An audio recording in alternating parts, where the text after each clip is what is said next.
Good morning. So I figured I'd do an update. I know I haven't done an update on the car in quite some time. I've been working on it. As you can see here, I made some changes to the spring. Got it so the throttle works pretty good. I changed up the bracket heck here for now. This is temp, but it works. This way my linkage, my kickdown linkage works, throttle works. The reason I had to make changes was I put this 1-inch spacer in here, and I did that with the carburetor basically because all of this was hitting against the valve cover here. So I figured if I raised it an inch, it would make it a little easier. Of course, I had to change this bracket because the old bracket was not long enough to work. Basically, this bracket was the the ashtray bracket, but I don't plan on ever using an ashtray in this car, and the ashtray wasn't there when I got it, and I don't plan on putting it back, so I went ahead and used the ashtray bracket, made some modifications to it, and it works. But like I said, it's temporary. Eventually I want to swap this carb to a Holly style carb. I kind of like the Brawler series. I'm probably going to go with a 600. I think they have it in 625 CFM Brawler. So I did that. Let's see. I did reposition the starter solenoid. I just like it better this way versus it being tilted. It's just easier to work on. So that was done. I also went ahead and I changed out the brake booster. So it's got a new brake booster in it. But I'll talk more about the brakes. But while I was under there, I did put some shims on the steering shaft, or on the steering wheel, and now it no longer touches the headers at all. So that's cool. So now I didn't actually have to mess with the headers. I got it where that's actually down just a little bit. I shimmed it just a little bit, and now it's cleared. It's got plenty of room. I went in there and I checked it. The clearance, it's nice and clear. Let's see. Interior wise, I did change out the steering wheel. I went with a 15-inch Grant, and they had this one in blue with the metal flakes, which I just thought was cool. So I went ahead and got that. I used my Amazon reward points to do that. But I took the stereo out for now. It wasn't working. I'm not sure what the issue is. I'm not a great electrician. I repositioned this further back so I can put the cover back over here. And like I said, when I was down there, I had to put back in the brake switch and all that. I went ahead and repositioned the steering wheel, so now it's a little bit different. I do need to do something about maybe taping this up here. There's a little gap here. I don't want a bunch of fumes coming in the car. So, but along with, as you can see, the car is up in the air. I had bought a brake bleeder kit from a vacuum pump kit from O'Reilly's. It was plastic and it was expensive. It was like, I want to say almost $55 with tax. And the handle broke. And it was right in the middle. I had gotten this side, because when I did the brake booster, I pulled the master cylinder completely out, cleaned it completely out, because it had some gunk on the bottom. And I think that was the original brake booster in the car. It was pretty old. It was pretty crusty. I took them back. I also put a new starter in the car. That was something else I did. It was just a cheap standard starter. But that's new. I don't think you can really see it. It's way down in there. I did have to pull the header though to do it. I just did that. It was just way easier. So it's got a new starter, new brake booster. But when I was bleeding the lines, I got this side bled. And when I went over to this side to bleed it, that's when the vacuum pump handle broke. So I had to have my wife hop in and pump the brakes so I could get the air out of them.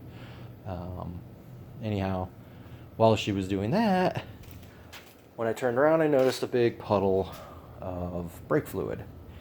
And what had happened is the wheel cylinder on this one blew out and started leaking brake fluid all over the place. So anyways, I ended up pulling the drum off the end of the tire and the drum, put it up in the air, and that came out. Not good.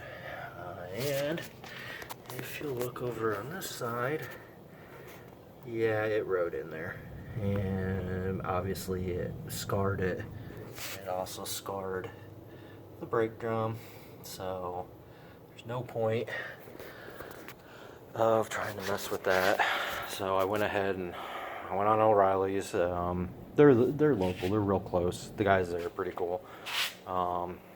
Even when I brought back that pump the other day, when I brought back the core for the starter and the brake booster, I brought it back. He's like, yeah, he's like, that thing's junk for what they want, and you know, he went ahead and just refunded me, no problem. But I went ahead and I ordered new brake pads, drum pads for both sides. I ordered a complete kit for each side. I already had new wheel cylinders for each side. They're sitting in the car over here. I was hoping I was just going to be able to pull this off and just disconnect a couple and change out the wheel cylinders, but of course when I found this come falling out, I knew that wasn't going to happen. So I'm just going to end up rebuilding both sides of the brakes. However, they're not going to, it's Sunday today, they're not going to be in, they're being shipped to my house. All that stuff won't be here until Thursday. So, but yeah. That's alright. I'm going to end up going back to Harbor Freight and picking up a drum brake toolkit. I haven't really messed with drum brakes in a long time. Yeah, it's a mess. All that work and it's still a mess. There's the toolbox. But the other day, I went to Harbor Freight, and I know some people give Harbor Freight tools a hard time, but to me, you know, if you're just a shade tree mechanic like me, you know, you can get some pretty decent tools. And what I went ahead and did was I got this case. It was $14, and I bought that to basically put in their brake vacuum kit, and I like it. This thing is all metal, so this is the piece here that broke off on that plastic one. It broke here, and this is all metal, so, and brass. So I like that, and I want to keep it nice and, you know, so I have it for good and don't, you know, worry about losing stuff. I bought this case to put it in, so now it'll stay nice and secure, won't get moved around, and hopefully I'll have it for my lifetime. But anyhow, that's where we're at with the car. Just wanted to give a little update. I'm trying to think. Oh, I did do one fun thing with the triple gauge I bought. I didn't like the original bracket. Let me show you what the original bracket was. This, and it looks cool, but it's really thin, and I mean super thin, and it's sharp.